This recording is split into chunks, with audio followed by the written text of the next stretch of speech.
The K63 wireless mechanical gaming keyboard from Corsair can connect to your computer via ultra-fast 1 millisecond 2.4 GHz wireless technology or low latency Bluetooth, and features per-key blue LEDs, 15 hours of gameplay on a single charge, and genuine Cherry MX switches. It's lapboard ready too, so click the sponsor link in the description for more information. Excellent! Hey guys, how's it going, and welcome to Paul's Hardware. This is my first how to build a computer video for 2018. It's 2018, and if you want to build a computer to play some video games or just to build your own computer because it's a lot of fun, you've come to the right place. This is a beginner's guide, so I'm going to be walking you through everything step by step, starting with actually choosing the parts to put into your new computer. The part that I'm featuring today is AMD's newest APU, that's Accelerated Processing Unit. That includes a CPU as well as a GPU, which is your graphics card, as well as your central processor in the same unit, which means you don't have to buy a graphics card, which right now is a very good thing because graphics cards are very expensive. Before I get too far ahead of myself though, let's start off by running down all the parts that I'm going to be using in today's build. So there are 8 main components to a computer or a desktop computer that you're going to build yourself, starting with what holds everything together. That's right over here, and that's the motherboard. Now this is a mini ITX motherboard, which means it's very small. Form factor is important. The form factor of your motherboard, Mini ITX in this case, is going to impact what case you choose. So if you want something small, Mini ITX is the way to go for the motherboard, and we're going to be choosing a Mini ITX case here in just a while as well. You want to make sure that the sockets at the center here is compatible with your processor. So the socket we're using today is AMD's AM4 socket, and that is of course compatible with our AMD Ryzen 3 2200G APU, so it's going to slot in right there. You've also got some other slots in here for memory, for example, over on this side, as well as places to plug in power, as well as some connectors for storage, and we'll get into that as we actually start to build. Next up is our processor. So this here is our 2200G from AMD, and again, this is both a quad-core CPU as well as a graphics card, not a graphics card, but your graphics capabilities are integrated into that as well. This is a PGA or pin grid array processor, so there's a bunch of little pins on the bottom, and that's what slots into the socket on the motherboard, and they're very delicate, so they can be slightly bent. You want to try not to touch them with your fingers if you can. If you do bend them, don't worry, they can be bent back into place, but it's best just to be really careful with that so you don't end up actually bending them. Now your processor is going to warm up when it actually is in use, so it's going to want to be able to stay cool. For that, you're going to need a CPU cooler.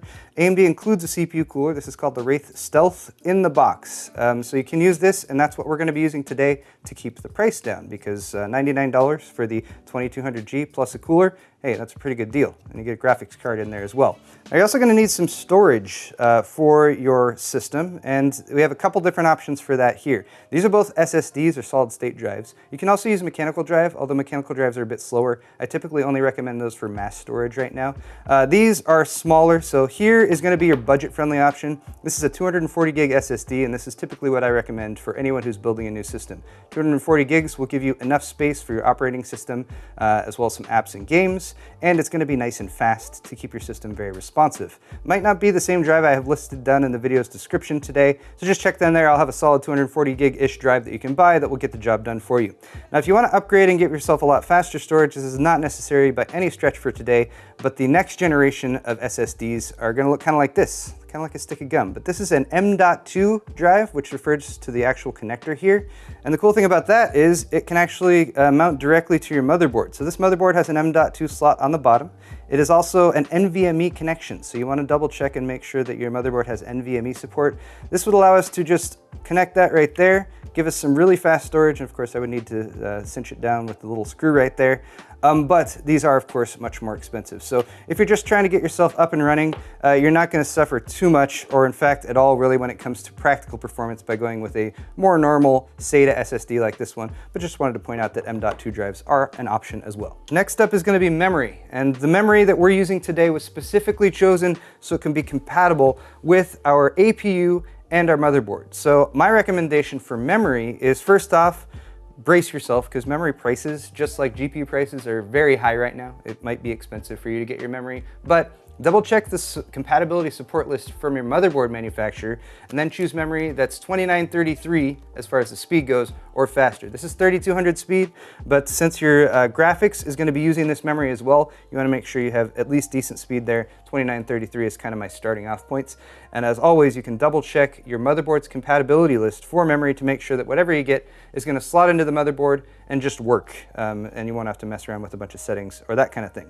So that's 4 of our main components: motherboard, CPU, storage, memory. The remaining 3 are graphics card, case, and power supply. So for graphics card, I have one right here. It is a Vega 56, and let me just tell you guys that graphics card prices are really expensive right now. But that is why we're not gonna be using one in today's build, and that is one of the advantages that you get with an APU. Now, you're not gonna get the same amount of graphics card performance out of the APU as you would with a discrete graphics card, but the nice thing is you can use this system for now and then wait. And once graphics card prices hopefully come down, you've got a PCI Express by 16 slot down here at the bottom. You can buy a graphics card, slot it into this motherboard, and that is what we call an upgrade path. Now, the last 2 components are power supply and case, and I saved them for last. One, because they tend to have a little bit less of an impact on the actual performance of your system. So any reasonable power supply is going to be 80+ bronze rated or better, and there's lots of options out there. I believe the one we're going to be using today is an EVGA. This is an older one, so I'm just using that for an example. And then the last thing we're missing is a case. So like I already mentioned, Mini ITX is the form factor of our motherboard. We want a Mini ITX case to go along with that.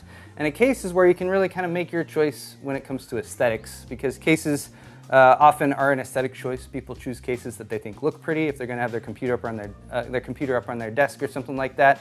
It should also be functional enough, so it should have airflow. And I think for today, I'm going to do things a little bit differently. We're going to take a quick field trip over to Fry's, and I'm going to see what Mini ITX cases they have there, and I'll pick one that I think looks good. Case in point, we decided to quickly stop and check the graphics card supply here at Fry's, and it looks like they're pretty much sold out. The 1080 Ti's would be down there for about $1,000. Here's where they're selling GTX 1060s for $400. And down here we have a few GT 730s and a GT 1030 that are in stock. So if you're looking for a mid-range or high-end graphics card, they're really nowhere to be found right now, which is why an APU is actually a pretty good choice. Hopefully, prices will drop at some point in the future. And then if you're building the system that I'm talking about today, you can buy a reasonably priced graphics card if they ever come back in stock, and then drop it into the system we're putting together. Let's check out cases though.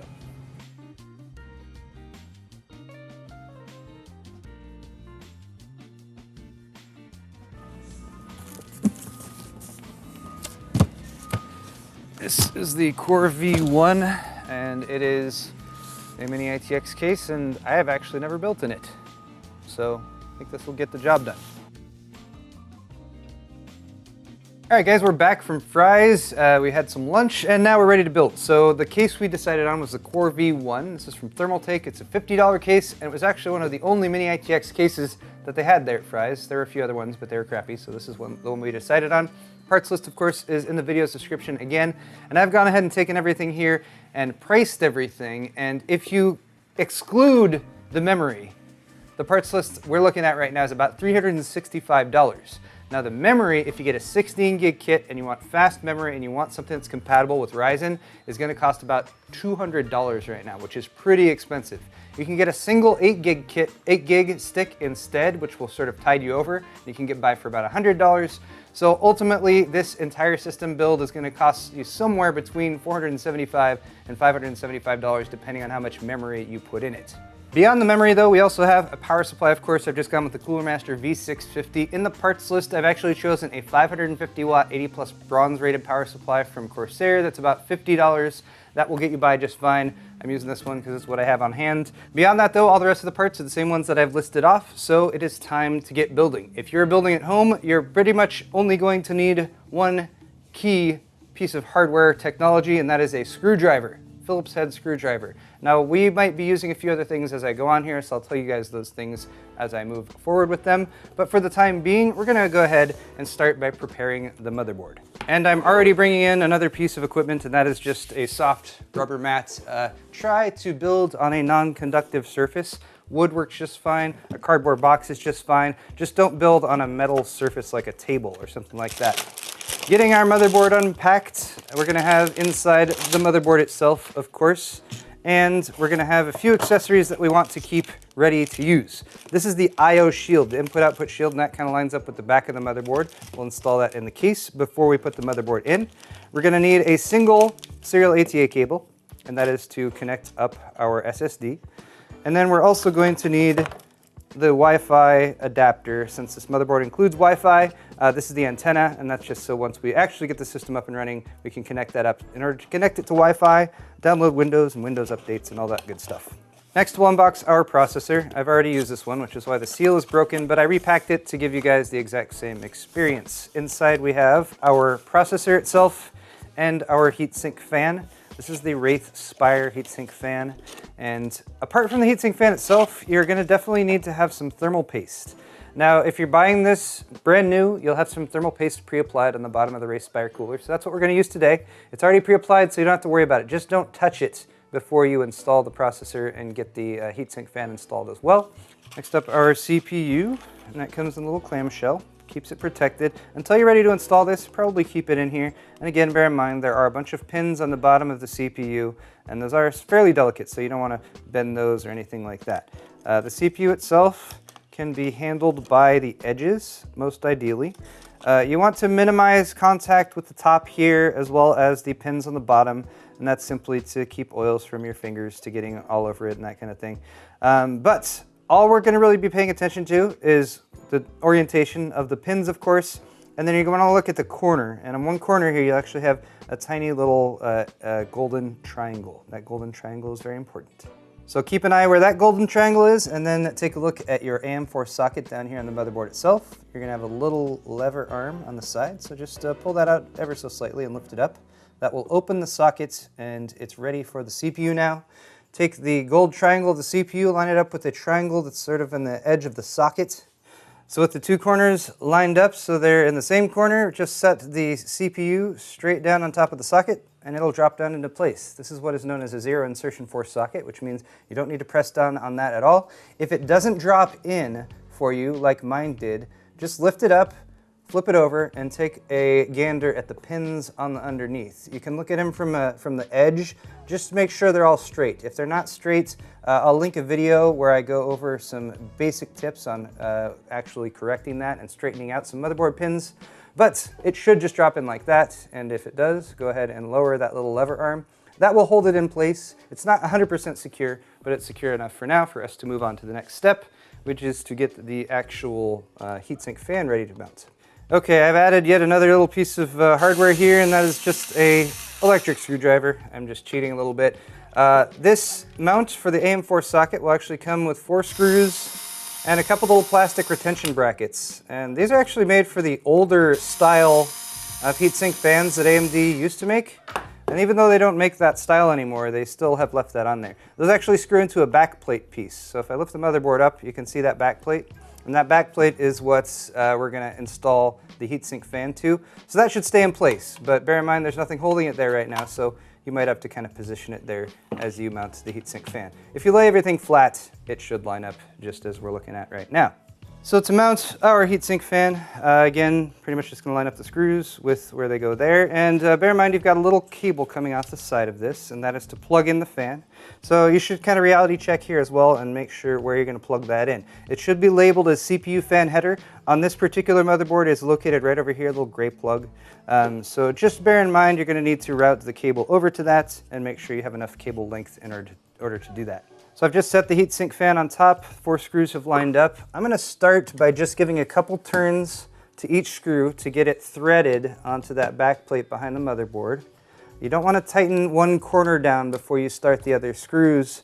That'll make it harder to get the other screws started in the threading on the back plate, and it will also potentially put disproportionate force on one corner of the CPU, which isn't a huge deal, but something you should watch out for.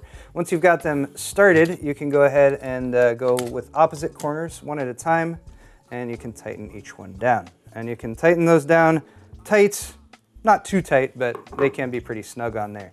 Beyond that, we just got our cable hanging off there, and I'm just going to route that around and plug it in to the CPU fan header. And the other thing we can do right now, while we've got the motherboard out and easily accessible, is install our system memory. This is G.Skill Flare X memory, which is specifically made for Ryzen. Ryzen processors can occasionally be finicky with what memory you connect up to it, Most memory is compatible, but running at higher frequencies can be more challenging. So G.Skill specifically made this memory to be compatible with this platform. All you need to do to install the memory, though, as I've been talking and not explaining what I'm doing, is make sure that you have this central notch here lined up with the central notch on the memory slot. It is slightly offset, so they only go in one way. So just double check that to make sure that it is lining up properly. Each edge will fit into the slot on either side, and it'll kind of sit like that, and then you just need to push firmly down on both sides, and it'll kind of snap into place. It gives a very satisfying snap, and these little catches on the side will pop up and hold it in. So our motherboard is pretty much good to go. We're gonna set this aside and start working on the case.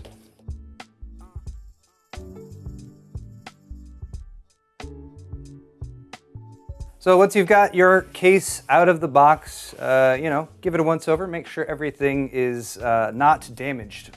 This case is very small, very boxy, but you're basically gonna have two side panels on either side. Typically those are held on by thumb screws in the back, so you can just unscrew those to pop up the side panels to access the interior. And then as far as the layout goes, the power supply is gonna go down here in the very bottom. The motherboard will actually sit flat in this central area, and then everything else kind of goes on top of it there. So first thing that you'll want to do is get rid of these thumb screws and start disassembling the case so we can access the interior. So I've removed all of our side panel pieces. One thing I will say is if your side panels have clear plexiglass like this, they'll usually have plastic over the top of it just to keep it from getting scratched up during shipping. These are really, really easy to scratch. So I recommend leaving that plastic on until the system is all put together, peeled off at the very end as sort of the finished product type thing. The things you're going to want to keep in mind are that almost every case is going to come with a set of accessories like this.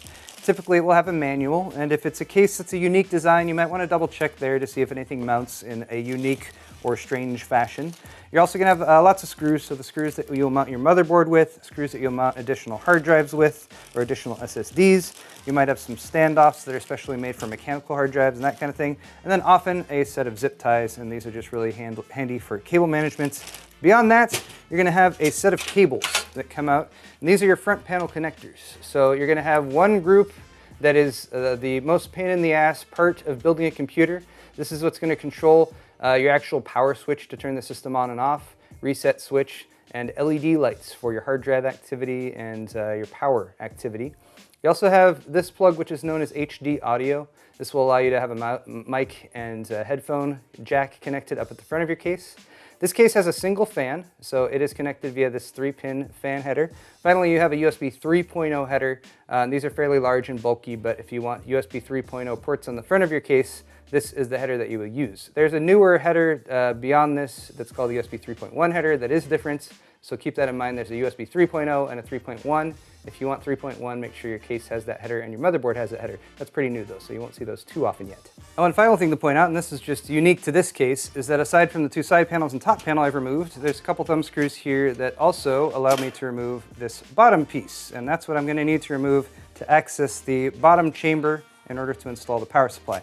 Also bear in mind there's a dust filter down here, so it's a little plastic and kind of got to work to get it off, but that will go just beneath your power supply so that as it is running its fan to pull air in, it'll suck up dust right there, and you can pull that off in order to clean. Having dust filtration in your computer is always, always nice to have.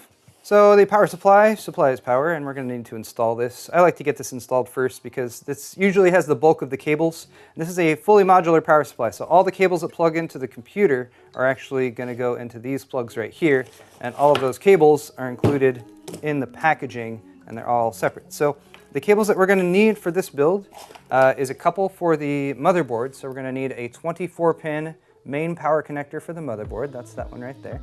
And there's the corresponding plug on the motherboard. Bear in mind there's a catch on one side of the plug, and there's a little catch on one side of the plug on the motherboard too, so it will actually stay connected when you plug it in, like so. Ta-da. Hey, that went in pretty easy. And then there's one other power plug on the motherboard. This is what is known as EPS power, supplemental CPU power. On this particular board, it's tucked away, kind of in not the most convenient position, but it's right up there. And this will sometimes be a 4-pin plug, and sometimes it'll be an 8-pin plug, depending on how much power you have going to the processor. So on the power supply side, you might have a split plug like this, an 8 and an 8, but they just fit in here side by side and plug in like that. Now for the record, I'm plugging this stuff in outside of the case just to demonstrate it right here. I'm actually going to unplug these when I install the power supply right now. Now aside from your main 24 pin, which is going to connect up right there, and your supplemental CPU power, which is going to connect up right there, you might also have what is known as PCI Express graphics, 8-pin or 6-pin PCI Express graphics. Those will also connect up to these same 8-pin plugs right here that the CPU plug connects to. Just bear in mind that the other side of the plug is different. So these are typically labeled PCI Express graphics. They're usually a 6-pin plug and then have an optional 2 pins on the other end that you can detach depending on the configuration of your graphics card. Since these are for graphics cards and we do not have a graphics card in this build, we do not need this cable, so we're not going to use it. But I just wanted to point it out to you guys in case you are installing a graphics card in your system. Beyond that, we have peripheral cables, hard drive SATA cables. There's 4 of those connectors on this power supply. Again, bear in mind this is modular, so the plugs on the power supply side might not look the same depending on the power supply that you're using. But the other sides, the sides that plug into the motherboard and your drives, should always look the same. So these are SATA power plugs. Those will correspond with the SATA power plug on your SSD or your hard drive. And they do have a slight little L shape to them, so make sure that you plug them in the right way. And with that L shape, it's pretty impossible to plug them in wrong. But bear in mind that the plugs are a little delicate, so make sure that you reality check that you're plugging it in the correct way. Beyond that, next to there, you have a data connector, and that's where your SATA cable will go. Since we're already showing this, I might as well also show the SATA cable. There it is right there. One end connects up to your hard drive or SSD, like that. And then the other end of that SATA cable would plug into your motherboard. Finally, the last peripheral connector you might spot is this little 4-pin guy. This is typically referred to as a Molex plug, and these are a little bit older, so you might not encounter them, but you will see them sometimes for case fan connection, connecting up a pump for an all-in-one liquid cooler or something like that. Just bear in mind that you might have an additional plug set in your modular power supply kit that allows you to connect up those connectors, but they won't always be needed. It just depends on what hardware you have in your system. All right, guys, I've pretty much laid out everything as far as the parts and how everything is connected. Now what we have to do is get it all installed in the case, and then of course plug in those plugs into the plugs I just showed you that they plug into. I'm going to start off with the power supply just because that goes in the bottom down here, and for that purpose I've just flipped the case over entirely. And we'll drop that in like so. You can put your fan on your power supply facing down or facing up. I usually try to face it to where there's a dust filter. Since there's a dust filter right there, that's the way I'm going to face this.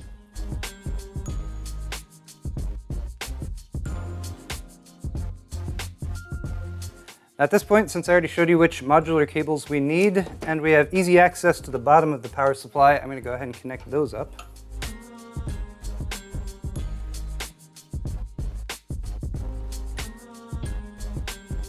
And now a move that I will probably come to regret, which is to reinstall this bottom piece. I probably won't need to access it down there again, but you know, if things get tight, I can always pull this back off.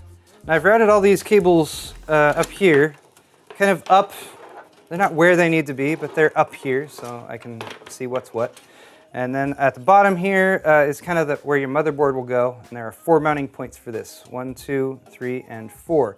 Bear in mind, since this is a mini ITX build, it's very small. If you're using a larger, like a micro ATX or a full-size ATX case, you might have 5, 6, 7, 8, or 9 standoff points. But make sure you have standoffs or the raised mounting points there. You do not want to mount the motherboard directly to the case. Forgetting standoffs is something, I don't know how common it is, but it's definitely something you want to avoid because it can damage your hardware if it's not done properly. Remember the I/O shield? That lines up with the inputs and outputs on the back of the motherboard, so just like that, but it's got to go in the case. And for the case, make sure I have this little knockout part right here. If we line that up and apply pressure from the inside, it should pop into place. Depending on the quality of your I/O shield, sometimes this can be challenging, especially if the metal is flexing or that kind of thing. Use the butt of a screwdriver from the inside to push it into place if you have any trouble. Now that that is installed, we shall take our pre-prepared motherboard with the CPU and heatsink fan and memory already installed, take that I/O and line it up with the I/O shield that you just also installed, and then your 4 mounting points should line up with the 4 holes in your mini ITX motherboard.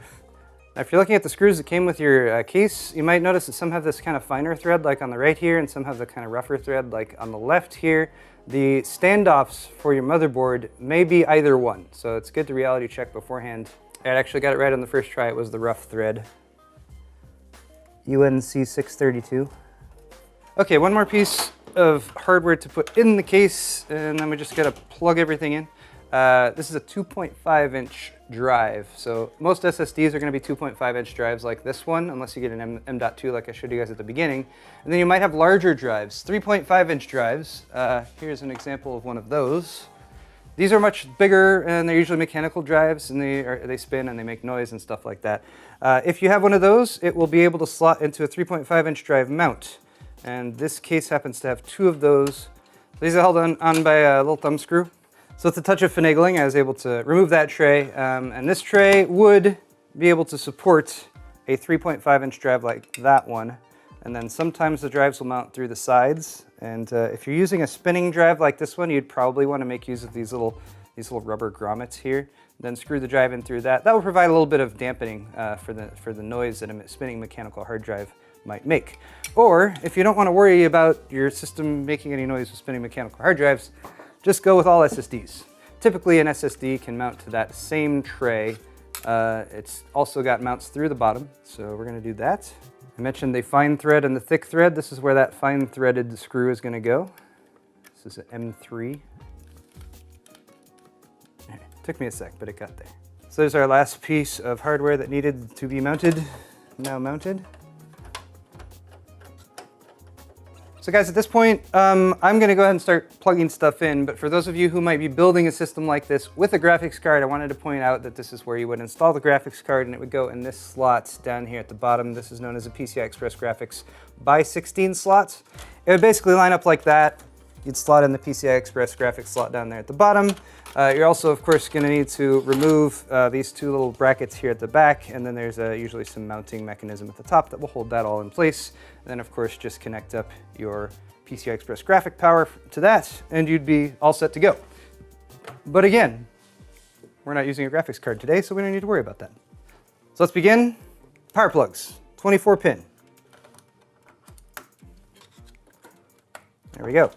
Any excess cable, I'm just going to kind of feed back and try to tuck down here into this bottom section. Bottom section is our cable junk area where we will put as much extra cable junk as possible. We also have the need for a SATA power connector over here for the SSD, so I'll go ahead and plug that in. While we're here again, let's go ahead and connect up the SSD's data connection via our little SATA cable here. Little clasp should pop into place. So we now have power and data going to the SSD. Power is connected to the power supply. Data cable from the SSD here to the plug on the motherboard that is directly behind it. We also have that awkwardly placed 8-pin supplemental CPU power. Next is our HD audio cable. This plugs in right up here, kind of near where that CPU power connector was. All of these connectors on the motherboard are all labeled on the motherboard itself. But the motherboard manual is actually a really, really good resource to go to if you're not positive where the actual plugs might plug into. Other than that, we just have the USB 3 and this extra fan plug for our front intake fan.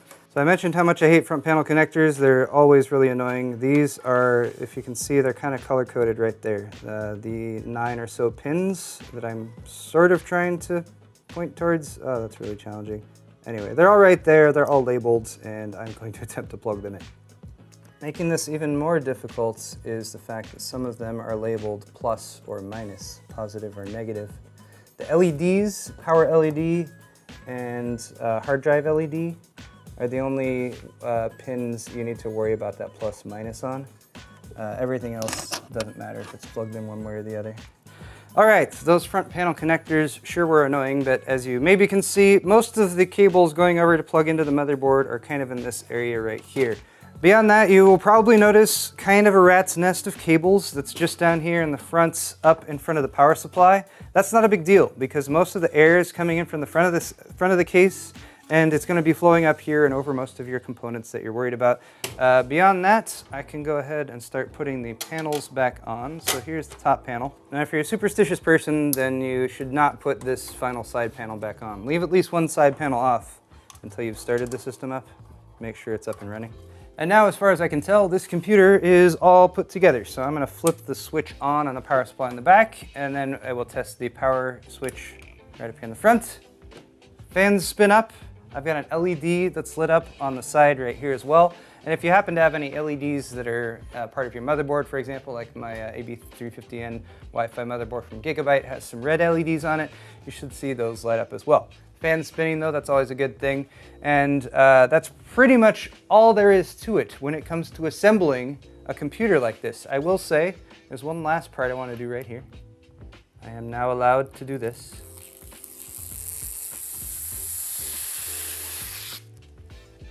And with that, we have a functional gaming PC, and we didn't even have to spend $1,000 on a $250 graphics card. So that's pretty nice. I like that. Also, really like the fact that you could pop in a discrete graphics card to this system and upgrade it if they become more affordable in the future.